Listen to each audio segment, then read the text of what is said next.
TSR news मध्ये आपलं हार्दिक स्वागत। लातूर मधील गाजलेल्या प्रकरणात मोठा ट्विस्ट। मुंबई हायकोर्टाच्या औरंगाबाद खंडपीठाने बलात्काराच्या आरोपातून आरोपीची सुटका करत महत्त्वपूर्ण निर्णय दिला आहे। 6 ते 7 वर्ष चाललेले संबंध लग्न न झाल्यामुळे गुन्हा ठरत नाही। लग्नाचे आमिष आणि नंतर नकार। न्यायालयाने स्पष्ट केले, केवळ लग्न न झाल्यामुळे गुन्हा ठरत नाही। आरोपीच्या वतीने ॲडव्होकेट अविनाश रेड्डी यांनी प्रभावी बाजू मांडत कायद्याचा मुद्दा ठळक केला। न्यायालयाने काय म्हटलं पाहूया सविस्तर रिपोर्ट।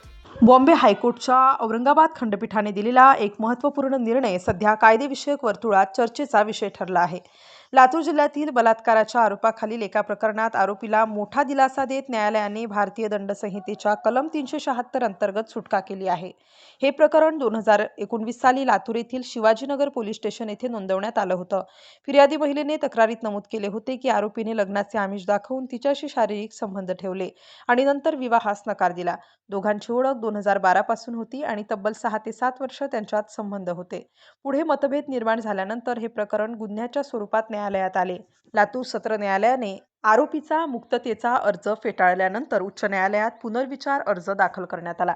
आरोपीच्या वतीने ॲडव्होकेट अविनाश एम रेड्डी यांनी प्रभावी युक्तिवाद सादर केला। त्यांनी न्यायालयासमोर ठामपणे मांडले की संबंध दीर्घकाळ परस्पर संमतीने होते आणि सुरुवातीपासूनच फसवणुकीचा हेतू होता असे दर्शवणारे कोणतेही ठोस पुरावे अभियोक्त्याकडे नाहीत। न्यायालयाने निरीक्षण करताना स्पष्ट नमूद केलं की फिर्यादी प्रौढ व सुशिक्षित होती। दोघांमधील संबंध दीर्घकाळ चालले होते आणि ते परस्पर संमतीने होते याचे प्राथमिक नोंदींमधून संकेत मिळतात। केवळ नंतर विवाह झाला नाही किंवा मतभेद झाले म्हणून सुरुवातीचा संबंध जबरदस्तीचा ठरवता येत नाही।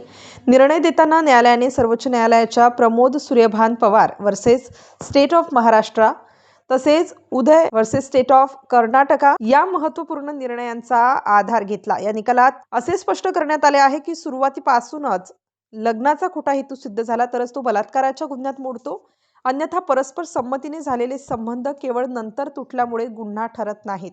अखेर न्यायालयाने पुनर्विचार अर्ज अंशतः मंजूर करत सत्र प्रकरण क्रमांक 65/2022 मधून आरोपीची कलम 376 अंतर्गत सुटका केली। हा निर्णय कायद्याचा एक महत्त्वाचा सिद्धांत अधोरेखित करतो।